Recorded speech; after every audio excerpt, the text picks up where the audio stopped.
Assalamualaikum warahmatullahi wabarakatuh. Kajian kami yang bertajuk pembentukan syarat perubahan bayaran dalam kontrak franchise dobil layan diri dari perspektif muamalat Islam.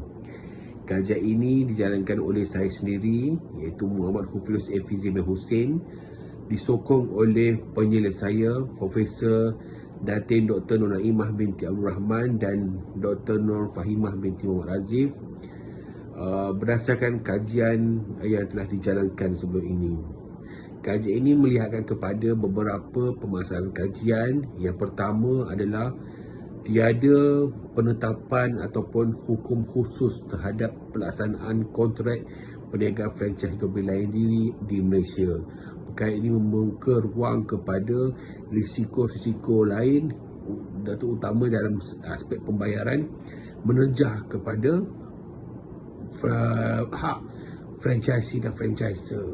Kedua, tiada pihak berautoriti yang dikendalikan ataupun yang dilantik secara khusus untuk memelihara hak-hak yang terdapat dalam pelaksanaan kontrak perniagaan franchise dobil layan diri di Malaysia.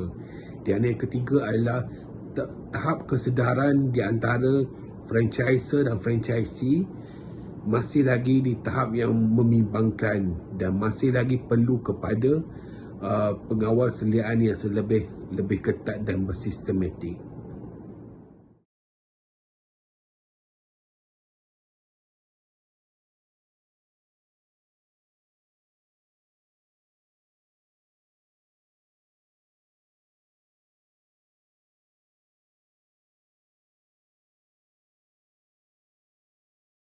Kajian ini dibangunkan menggunakan kaedah metodologi kualitatif membabitkan hasil temu bual daripada franchiser, franchisee, pedagang franchise dobil layan diri yang terpilih dan pakar syariah berhubung dengan pelaksanaan kontrak. Di samping meninjau kajian-kajian para sarjana berhubung dengan pelaksanaan kontrak, pelaksanaan bayaran dan perniagaan franchise.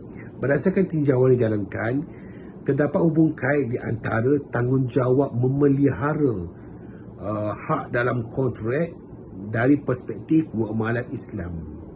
Berdasarkan kajian yang dijalankan, kajian ini berjaya menemui 5 isu utama dalam pelaksanaan bayaran franchise dobil layan diri. Kajian ini dijalankan di sekitar daerah Petaling Jaya, Selangor daripada tahun 2020 sehingga 2022. Mei 2022. Isu yang pertama iaitu terdapat bayaran yang tersembunyi yang terpaksa dibayar atau ditanggung oleh franchisee kepada franchiser.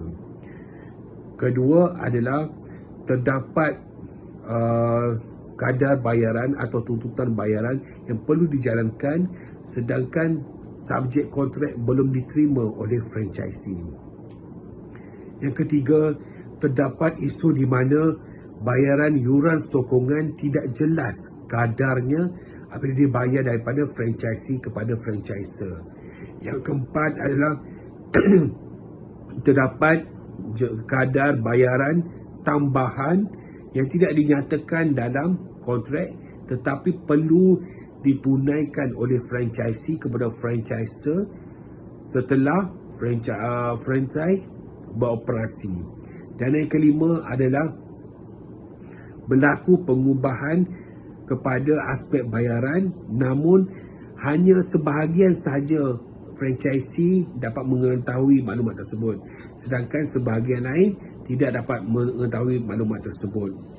Kelima-lima isu ini merupakan kepada satu hal penyelewengan ataupun pengkhianatan daripada pihak pertama kepada pihak kedua membabitkan aspek pembayaran dan terdapat aspek-aspek tertentu semakin berleluasa daripada tahun ke tahun apabila ia mencatatkan perubahan yang drastik daripada syarikat A apabila franchisee mengalami kerugian dan penafian hak apabila hak mereka dituntut setelah hak mereka telah.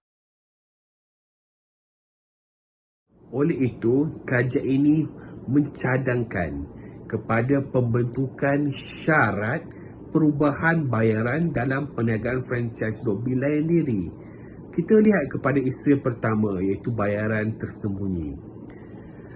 Franchisor boleh mencadangkan jumlah bayaran dengan tertentu secara terperinci, terutamanya kepada bahagian kumpulan B apabila bahagian kumpulan A telah kehabisan dan telah tidak digunakan. Penambahan perubahan yang digunakan membuka ruang kepada franchisee bersedia sekiranya berlaku penambahan bayaran sebelum kontrak dijalankan. Kedua, terhadap isu pembayaran yuran sokongan sedangkan subjek kontrak belum diterima. Hal ini kita lihat terdapat franchisor menekankan bayaran kepada franchisee setelah 30 hari franchise berdaftar, sedangkan terdapat franchisee ataupun outlet yang belum berjaya disiapkan dalam masa 30 hari dan belum boleh beroperasi, sedangkan mereka sudah perlu bayar yuran sokongan setiap bulan.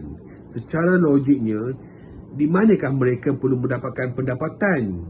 Oleh itu, kajian ini mencadangkan bahawa bayaran yuran sokongan boleh dibayar bermula kepada 3 bulan pertama selepas operasi franchise berlangsung. Hal ini membuka ruang kepada franchisee untuk mendapatkan pendapatan yang baik dan menyusun perakaunan secara lebih strategik, di mana mereka setelah melalui pembayaran yuran pendahuluan ketika ingin menandatangani kontrak.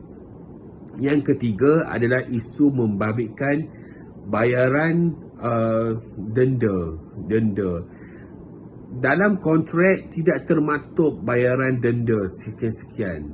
Dalam hal ini, franchisor boleh menetapkan bahawa jika berlaku kesalahan tertentu, franchisee perlu di-compound atau didenda. Dan kadar denda tersebut menurut pandangan syariah tidak melebihi daripada kadar kerugian yang wajar diterima oleh penerima mangsa ataupun yang memberi hutang tersebut. Yang keempat adalah membabitkan kepada perubahan bayaran atau kadar bayaran yang dilakukan. Sekiranya berlaku perubahan, pastikan franchise